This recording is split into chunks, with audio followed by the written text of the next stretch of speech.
Некоторые авторы связывают Алан с тюркоязычными этносами, но этому препятствует свидетельство хроник. Монголы при завоевании Кавказа дали знать кипчакам: мы и вы один народ, аланы нам чужие. Предоставьте же их нам. Кипчаки ушли, монголы победили алан. Всеволод Миллер, он подобно изучал историю и культуру потомков евреев-хазарских остин, но он их не отнес к аланам. Алексеев в труде «Историческая антропология. Этногенез» на странице 274 установил: антропологический анализ больше соответствует гипотезе иронизации осетин через формат, а не аланов. Больше всего. Закаева Тина, она обозначила вот это тождество алан и ариев как мнимое тождество, равносильное подлогу. Ну, в принципе, говорит это правильно. Это десятки лет историческое вранье, которое исследователи делали по торжеству алан и осетин, никак оно не подходит. Вот, например, то, что аланы не были и тюркоязычные, и ираноязычные, выразил обычный средневековый, это древний поэт Фердоуси. Он эту историческую правду выразил словами, которые научный мир не может постичь до сих пор. Аланы не тюрки и не иранцы. Вот как он пишет. Он и словами этих ихних царей пишет, вот напутствие вот этим предводителям: ты землю аланов, хазарский весь край, отныне владением нашим считай. Так напутствовали иранские цари, предводители своих войск. А само слово и знание об аланах не встречается в пределах персидской истории. Если, например, у горских евреев приветствие произносит шалом, то остины говорят родное семитское шалам. Шалом это здравствуй, привет. Они и здороваются, и отмечают этот субботний день. Субботний день отмечается не просто там шаббат. У них все культовые праздники, Шаббатизар, вот такой-то день, другие помники, все связано на семитском шаббате. То есть никакого отношения к аланам не имеют. Вот, например, осетинские исследователи часто бравируют иранским кочевым происхождением, вот, попутно относя культуру, эпос Кавказа в ирано-монгольские истоки. Забывая, что этикет, быт, нравы, пища, одежда, жилище, ремесло, они имеют такое же большое значение, даже больше, чем в соответствии тому или иному языку. Вот, даже сам Иуда Черный, вот, еврейский исследователь, он говорил, что язык, лингвистика в приложении к семитству не имеет, в исследовании семитства не имеет никакого перспективного значения. Почему? Потому что, переходя на новое место жительства, они перенимают язык, одежду, образ жизни, культ и так далее, и так далее. Там не определишь. Это знать надо корневые, такие главные эти вопросы.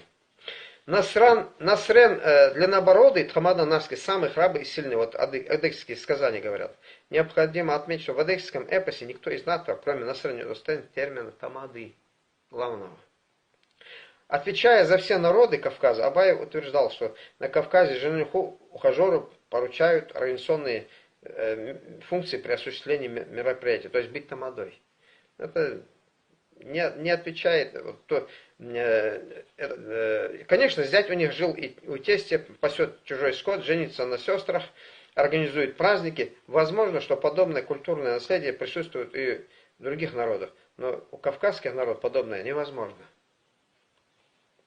Невозможно. Например, слово тамада, как он выводит? Он выводит его к персидскому дават, зять, жених.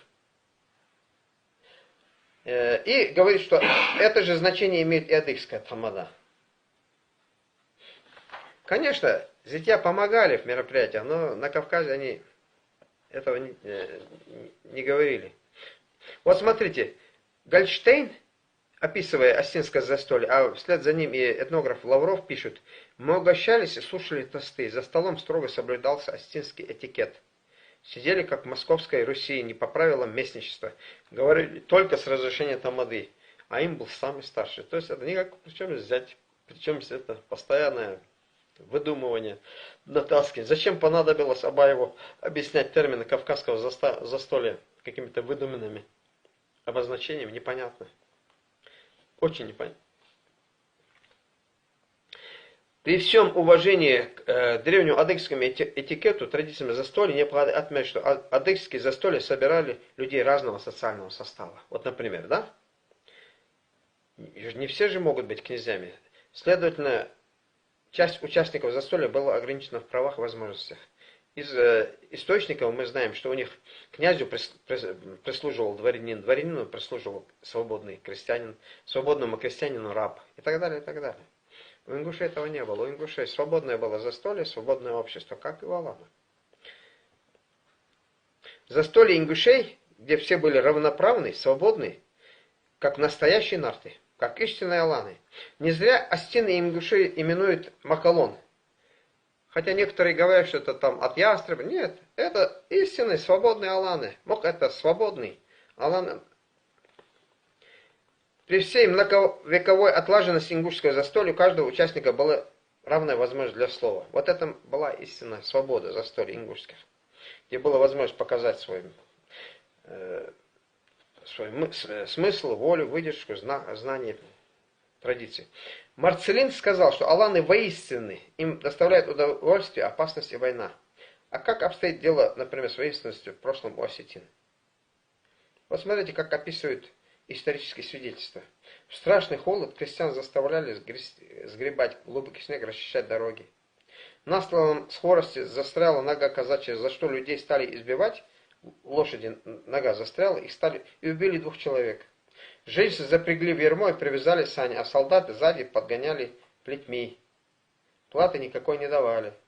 Или в другом источнике говорится, для очищения дорог нарочно высылаются осетины. Да, перетаскивает усталых путников на себе через снежные крутизны.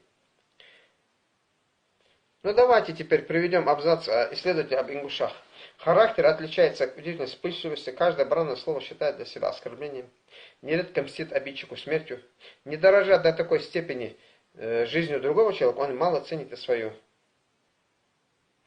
Не только мужчинам, но и женщинам свойственна эта мужественная черта характера у них, из которых каждая решится пожертвовать жизнью, но никого не допустит оскорблять себя. Разница, да, большая?